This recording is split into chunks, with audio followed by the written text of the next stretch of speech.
నమస్కారం NSTV news కి స్వాగతం. నా పేరు ఉషా. ముందుగా ముఖ్యాంశాలు. కుప్పంలో తన తల్లిని అసభ్యకరంగా మాట్లాడిన వ్యక్తులపై చర్యలు తీసుకోవాలని డీఎస్పీకి ఫిర్యాదు చేసిన ఎమ్మెల్సీ భరత్. కుప్పం పట్టణంలోని వైసీపీ కార్యాలయంలో ఏర్పాటు చేసిన మీడియా సమావేశంలో మాట్లాడిన ఎమ్మెల్సీ భరత్, ఇప్పటి వరకు కుప్పం నియోజకవర్గంలో ఇలాంటి సంస్కృతి చూడలేదు. తన తల్లిపై తీవ్ర స్థాయిలో టీడీపీ, బీజేపీకి చెందిన ఇద్దరు వ్యక్తులు అసభ్యకరంగా మాట్లాడడం దారుణమన్నారు. రాజకీయాలకు అతీతంగా ఈ ఘటనను తీవ్రంగా ఖండిస్తున్నాం. తన తల్లిని అవమానకరంగా మాట్లాడిన వ్యక్తులు చర్యలు తీసుకోవాలని డీఎస్పీకి ఫిర్యాదు చేసిన ఎమ్మెల్సీ భరత్.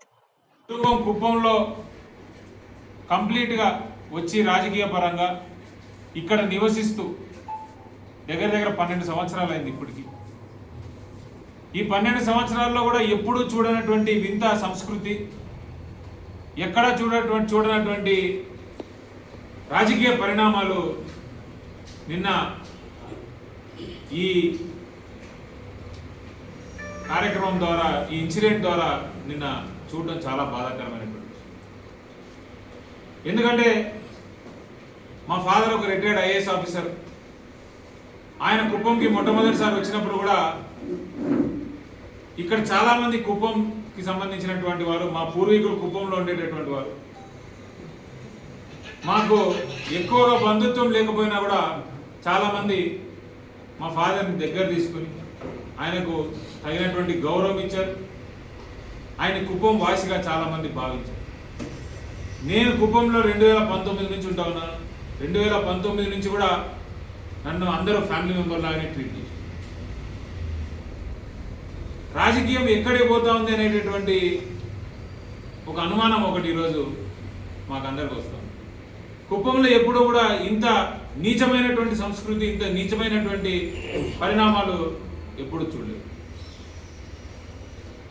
నిన్న తెలుగుదేశం పార్టీకి సంబంధించినటువంటి ర్యాలీ ఏదైతే చెరువు కట్ట మీద నుంచి వైఎస్ఆర్సీపీ మన ఎన్టీఆర్ స్టాచ్యూ దగ్గర వరకు వాళ్ళు ప్రోగ్రాం చేసుకుంటే అక్కడి నుంచి కొంతమంది బ్రేక్ అయ్యి మరి మా కార్యాలయాన్ని అటాక్ చేయడానికి ఇటువైపు రావడం, ఒక వ్యక్తి ఎంత నీచంగా, నిర్లజ్జగా మా తల్లిని అవమానకరమైనటువంటి అనరాని మాటలు అనడం నిజంగా చాలా బాధాకరమైనటువంటి. మేము ఏ రోజు కూడా, నేను వచ్చి ఇప్పటికి 12 సంవత్సరాలు అయింది, నేను ఏ రోజు కూడా కుప్పంలో ఇలాంటి సంస్కృతి చూడలేదు. ఇది రాజకీయాలకు అతీతంగా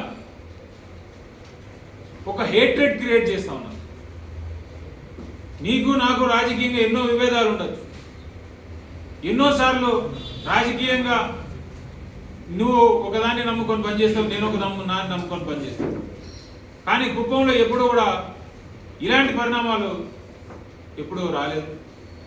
మరి నిన్న ఈ సంస్కృతికి వాళ్ళు శ్రీకారం చుడుతూ ఉన్నారంటే నిజంగా బాధేస్తాం. ఏ రోజు కూడా మా తల్లి కుప్పంలో, మా నాన్నగారు ఉన్నంత వరకు ఆల్మోస్ట్ ఇక్కడే ఉన్నారు. ఎంతోమంది మా కార్యకర్తలకు కానీ వేరే వాళ్ళందరికీ కూడా ఆమె మంచిగా చెప్పింది కానీ చెడు ఎప్పుడు చెప్పలేదు. నేను ఈరోజు ఒక పొలిటీషియన్గా ఇక్కడ వచ్చి కూర్చోాలా, ఒక పొలిటీషియన్గా నేను ఈ మాటలు మాట్లాడటం లేదు, ఒక కొడుకుగా నేను ఈ మాటలు మాట్లాడతాను, ఎంతో బాధతో మాట్లాడతాను. మీ తల్లిని కానీ మీ ఇంట్లో వాళ్ళని ఎవరినైనా అట్లాంటి మాటలు మాట్లాడి అట్లాంటి వీడియో రికార్డింగ్లు చేసి ఆ రకంగా దూషిస్తే మీ మనసు బాధపడదా అని నేను అడుగుతాను.